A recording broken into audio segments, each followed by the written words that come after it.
Hello guys, तो कैसे हैं आप लोग। यहाँ आशा करते हैं कि आप लोग बहुत ही अच्छे होंगे। तो यहाँ पे देख सकते हैं कि बिहार स्टाफ सिलेक्शन कमीशन के द्वारा पोस्ट जारी किया गया है, जो कि पोस्ट इसका है बीएसएससी सचिवालय सहायक रिक्रूटमेंट। तो इसमें vacancy, eligibility criteria, selection process क्या रहने वाला है, तो वो सब के बारे में हम आपको बताने वाले हैं। तो चलिए वीडियो की तरफ बढ़ते हैं।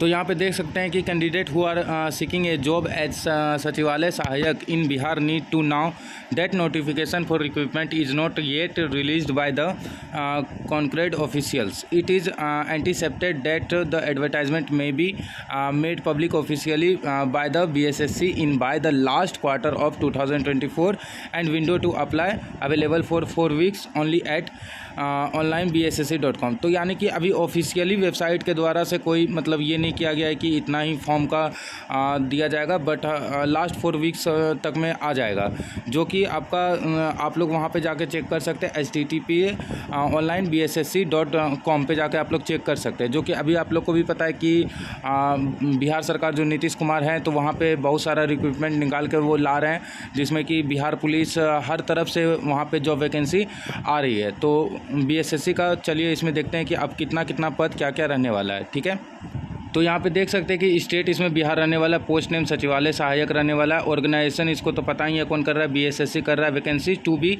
डिस्क्लोज, यानी कि अभी वैकेंसीज़ के पूरा नहीं बताया गया कि इतना ही एक मतलब वैकेंसीज आपका आने वाला है, जो कि अनुमानित अभी रखा गया है कि इतना वैकेंसी पिछले बार का वैकेंसी से उसी से अनुमानित एक रखा जाएगा। ठीक है, हम पहले भी बोल देते हैं कि अनुमानित रखा गया है, अभी ऑफिशियली कुछ नहीं जारी किया गया कि इतना ही वैकेंसी जारी होने वाला है।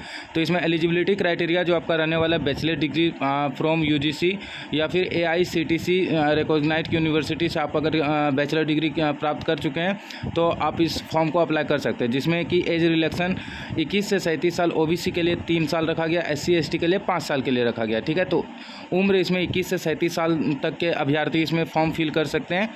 एप्लीकेशन फ़ी इसमें ओबीसी का 540 रखा गया, वहीं पे एससी एसटी का फीमेल का कैंडिडेट का कितना रखा गया है, 135 रखा गया है। अप्लाई डेट इसका to be announced expected in last quarter of 2024, यानी कि मे बी इसका अगस्त तक में फॉर्म इसका फिल अप होने लगेगा, अगस्त या सितंबर, अगस्त के लास्ट तक में फॉर्म इसका फिल होना शुरू हो जाएगा मेरे ख्याल से। सिलेक्शन प्रोसेस इसका OMR बेस्ड होगा, क्योंकि आपको भी पता है कि बिहार में ज़्यादातर जितना भी एग्ज़ाम होता है तो वो सब OMR बेस्ड पे ही होता है, ना कि ऑनलाइन होता है। ठीक है, ऑफिशियली वेबसाइट इसका तो onlinebssc.com पे है। अब इसमें देख सकते हैं कि to apply for recruitment of सचिवालय सहायक, a candidate will have to provide details, attach document, make payment by visiting web portal of BSSC individuals। यानी कि आप लोग जितना भी डॉक्यूमेंट्स वगैरह है तो उसका वेरीफाइड करके आप लोग ऑनलाइन पेमेंट इसमें कटा लीजिएगा। अब रहा बात कि इसमें कहाँ कितना वैकेंसीज़ रहने वाला है, मोर इम्पोर्टेंट चीज़ है, जिसमें कि अभी टोटल नंबर इसमें 1360 वैकेंसीज़ का आ रहा है। बहुत सारा देखते हैं कि यूट्यूब में दिखा रहा है कि 38,000 40,000, तो ऐसा कुछ नहीं है।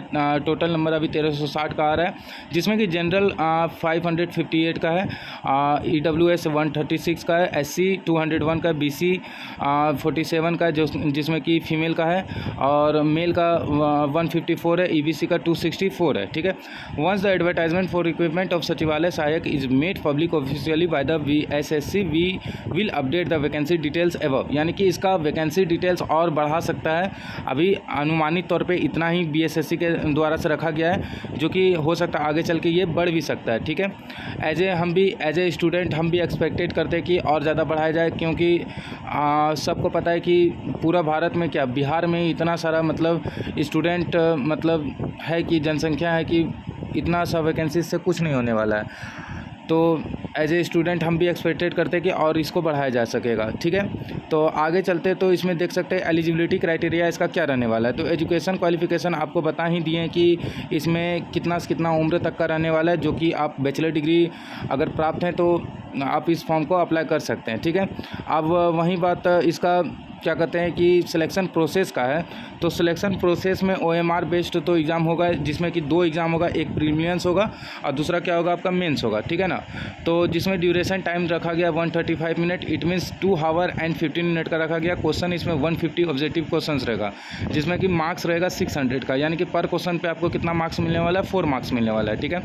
तो question type multiple choice question रहेगा, MCQ रहेगा, जिसमें मार्किंग सिम करेक्ट आंसर पे +4 मार्क्स मिलेगा, इनकरेक्ट आंसर पे -1 मार्क्स कटेगा, ठीक है। तो पर क्वेश्चन पे आपका -1 मार्क्स जाने वाला है, वही पर क्वेश्चन राइट होगा तो आपका 4 मार्क्स पर क्वेश्चन पे एडेड हो जाएगा, ठीक है। अब उसमें सेक्शंस क्या रखा गया है, तो जनरल स्टडीज से 60 क्वेश्चन रखा गया है, जो कि 240 मार्क्स का रहने वाला है। जनरल साइंस एंड मैथ से 45 क्वेश्चन रखा गया, जो कि आपका 180 मार्क्स का रहने वाला है। Mental ability and logical reasoning से आपका 45 क्वेश्चन रखा गया है, जो कि 180 मार्क्स का रहने वाला है। Medium note specified typically in Hindi and English से रखा गया है, ठीक है। उसके बाद प्रीलिम्स के बाद अगर प्रीलिम्स आप निकाल लेते हैं तो उसके बाद मेंस में आते हैं, तो उसमें होगा मोड ऑफ ऑफलाइन, पेन या पेपर, ये तो जान ही रहे हैं। ड्यूरेशन 120 मिनट्स का रहेगा पर पेपर का, और क्वेश्चन इसमें रहने वाला है आपका डिस्क्रिप्टिव टाइप क्वेश्चन, मार्क्स 100 पर पेपर रहेगा, यानी कि आपको इसमें राइट करना है। क्वेश्चन टाइप्स का क्या रहने वाला है, ये भी डिस्क्रिप्टिव रहने वाला है। Marking scheme no negative marking इसमें रहने वाला है, ठीक है।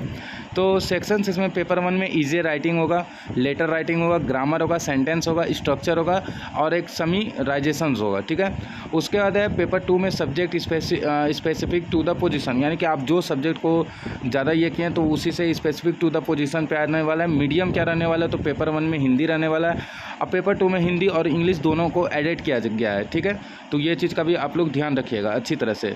अब यहाँ पे अगर आप लोग देखिएगा तो सिलेक्शन प्रोसेस जो इसका बताया गया है, तो इसमें जितना भी मतलब आप लोग इजी राइटिंग हो गया या लेटर राइटिंग हो गया या ग्रामर हो गया, तो आप लोग जितना व्याकरण हो गया, जैसे कि हिंदी में तो हम लोग हिंदी बुक्स को ही ज़्यादा प्रीफर करते हैं, क्योंकि हिंदी बुक्स में ही सारा चीज़ आ जाता है। तो ग्रामर के लिए कोई भी बुक्स आप उठा के उसको पढ़ सकते हैं।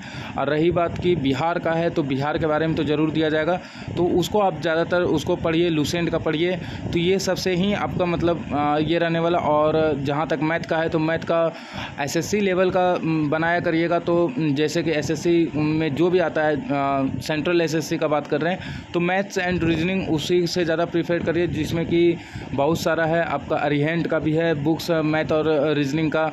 तो ये सब का आप लोग पढ़ के मतलब इसको ये कर सकते हैं, ठीक है। और आप लोग को भी लास्ट में हम इतना ही बोलेंगे कि आप लोग को भी पता है कि बिहार में जितना फॉर्म आता है उसमें 50% तो ऐसे ही सेटिंग हो जाता है पहले से ही। ये बोलना नहीं चाहिए पर ये करेक्ट है, ठीक है। तो मिलते हैं आपसे नेक्स्ट वीडियो में, धन्यवाद।